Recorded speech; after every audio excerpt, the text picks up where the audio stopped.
right, we're going to talk about solving square roots and other radical equations, whether that's in a fractional exponent or in radical form. Okay, so a lot of times when we're dealing with radicals or rational exponent, what I want to do is I want to get that radical by itself, okay, or as close to by itself as possible. I need to get one radical by itself. So in our first example, I have 3 plus the square root of 2x minus 3 equals 8. The very first thing I'm going to do is get the radical by itself. Okay, so I'm going to subtract off my 3 from both sides. Now I have the square root of 2x minus 3 equals 5. Here's my next piece. Now, how do I get rid of a radical? So if you remember that, I'm going to kind of write this off to the side. If I have the square root of x, that equals x to the 1/2. Well, I really need to get this to be 1, right? Anything to the first power is itself. And so what I really need to do is I need to get this to become x to the first. And the way I do that is what I'm going to do is I'm going to take x to the 1/2 and I'm going to square it. And so that gives me x to the first. So I'm going to square both sides. So what I'm going to do is whatever I do to one side, I'm going to do the other. So I'm going to square both sides. That gets rid of my square root. So this becomes 2x minus 3 equals 25. And now I'm going to solve. This is basic algebra here. I'm going to add my 3. 2x equals 28. Divide by 2. X equals 14. Now, how do I know if I did this right? Okay. So what I'm going to have to do is I'm going to have to plug this in and check. So 3 plus the square root of 2 times 14 minus 3 equals 8. 3 plus the square root of 28 minus 3 equals 3 plus the square root of 25. 3 plus 5 equals 8. Now when we're dealing with these, we understand that if I took the square root of a basic number, if I said that what's the square root of 4, you should say plus or minus 2, right? It is actually both. When we're solving equations, we're only looking at that principal root. So we're only looking at the positive root. So if I got this, I can't say, well, this is actually 3 plus a negative 5 to get negative 2. That doesn't work. So we're looking at that positive root, that positive side. Okay? So here's my next one. My next one has a rational exponent. So I need to get that by itself. So what I'm going to do is I'm going to divide by 3. So I'm going to divide this by 3. So this becomes x plus 1 to the 2/3 equals, well, 12 divided by 3 is 4. Okay? Now, if I have a rational exponent, notice that it's not just 1 over a number. Unlike here, I had essentially 1 over 2. So what I'm going to do is I'm going to take that rational exponent and I'm going to raise everything to its reciprocal. So 3 over 2. Okay, so this becomes 4 to 3 over 2. So when I do this, I get 2/3 times 3/2, which is 1. So I get x plus 1 equals 4 to the 3/2. Now I need to simplify my right side. All right. So this tells me the bottom number tells me square root.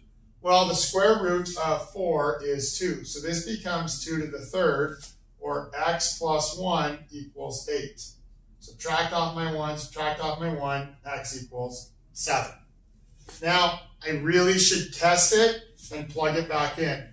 So 3 times 7 plus 1 to the 2/3 equals 12. 3 to the 8 2/3 equals, well, the cube root of 8 is 2. 2 squared is 4. So this becomes 3 to the times 4, which is 12. That's a true statement. Okay? So it's really important to check these because later on we're going to look at what happens when we have what we call extraneous solutions. So extraneous solutions are solutions that look like they work, but when we plug them back in, don't. Where this really leads to is sometimes we have formulas that have either rational powers or are inside of radicals, and we may have to solve them. So here's an example of a a formula. D equals 2 times the cube root of v over 0.3. And what we want to do is we want to solve for v. So the first thing we're going to do is we need to isolate my radical here. So I'm going to divide this whole thing by 2. So this becomes d over 2 equals, and now what I'm going to do is I'm going to rewrite this as a rational exponent. Okay, I don't necessarily have to do that. It just makes it a little bit nicer. Okay, so that way I can see. So now what I'm going to do is I have the cube root, so I'm going to cube both sides. But when I cube both sides, remember this cube goes to both of these. So this becomes d cubed over 2 cubed equals v over 0.3. Okay, well 2 cubed is 8, and now I'm going to multiply by 0.3. So this becomes 0.3 d cubed over 8 equals v. Technically, I probably shouldn't leave this as a decimal over a number, but we're going to leave it at that, okay? The next one says, what happens if I have a radical and I have another variable? Well, we're still going to isolate a radical. So I'm going to add my 5 to both sides. So now I have the square root of x plus 7 equals x plus 5. Now this is where it's very important. In all of our previous examples, I had a radical equals a number, right? I had just one term on each side of the radical. Well, now when we get rid of our radical, what we're doing is we're actually squaring the whole side. So now I have to square that whole side. And so this becomes x plus 7 equals, now I have to FOIL this out. And so when I look at this, this becomes x plus 5 times x plus 5. So x times x is x squared. X times 5 is 5x. And then 5 times x is 5x. So I end up with 10x. And then 5 times 5 is 25. So now we have x plus 7 equals x squared plus 10x plus 5. Well, this now has created a quadratic. So if you remember, to solve a quadratic, I have to get everything on the same side. And I'm going to write this over here so I have a little bit more room. So I have x squared plus 9x plus 18 equals 0. Now, the nice thing is that if I can, I want to factor this. Well, this is nice. This factors to x plus 6, x plus 3 equals 0. What makes each of these zeros? Negative 6, negative 3. Now, I have two solutions here. I need to test these, okay? So I need to go back to my original equation and plug them in. So now I have the square root of negative 6 plus 7 minus 5 equals negative 6. So this gives me the square root of 1 minus 5 equals 6. Remember, we said the square root of the number. We're only using the principle. 1 minus 5 equals negative 6. That is not true. So this is called an extraneous solution. Okay, so negative 6 does not work. Now we're going to test negative 3. Square root of negative 3 plus 7 minus 5 equals negative 3. Square root of 4 minus 5 equals negative 3. 2 minus 5 equals negative 3.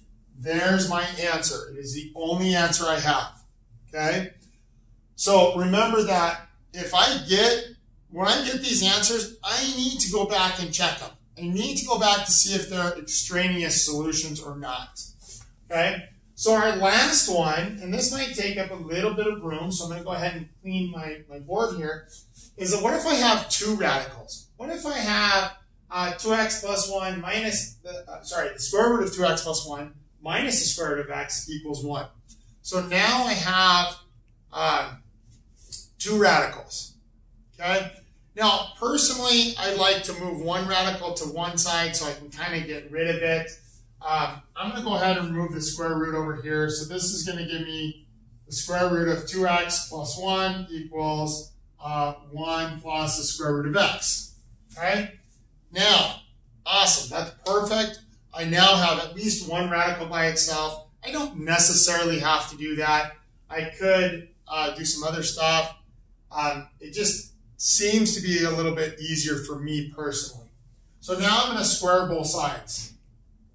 And when I square this, this just gives me 2x plus 1. Well, now I need to FOIL this out. So I have 1 squared, which is 1, plus 2 square roots of x plus x. Okay? Awesome. I now still have a radical. So I need to get all of this stuff over to the other side. So I'm going to subtract 1. I'm going to subtract x. So minus x minus 1. So this gives me x equals 2 square roots of x. And so now I'm kind of at my last little piece here. I need to solve for x. Okay? So I'm going to go ahead and get my radical by itself. So I'm going to put this 2 on this side. So this gives me x over 2 equals the square root of x. All right? Now I'm going to square both sides. And I get x squared over 4 equals x. Okay? Not too bad. I don't like having a root here, fraction. So I'm going to multiply by 4. X squared equals 4x. Okay? Back to a quadratic, so x squared minus 4x equals 0. And I'm going to go ahead and write this over here. Okay? So I took this, brought it back up here. Now I want to factor this. Nice thing is this factors. X and x minus 4 equals 0. Well, that gives me 0 and 4. I need to test both of these to see if they work. Okay? So I plug in 0. 2 times 0 plus 1 minus the square root of 0 equals 1. Well, this gives me the square root of 1 minus 0 equals 1. 1 equals 1. 0 works, so that's good. Now I'm going to plug in 4. Okay? So now I have the square root of 2 times 4 plus 1 minus the square root of 4 equals 1. Well, that gives me 8 plus 1 minus 2 equals 1. Square root of 9 minus 2 equals 1, or 3 minus 2 equals 1. Awesome. I have 2 values that satisfy that. There's my 2 answers. Okay? So when I'm working with radical expressions or expressions with rational exponents, I isolate that radical. Okay? So I'm going to get that by itself, and then I'm going to manipulate it through powers and stuff like that to be able to solve that.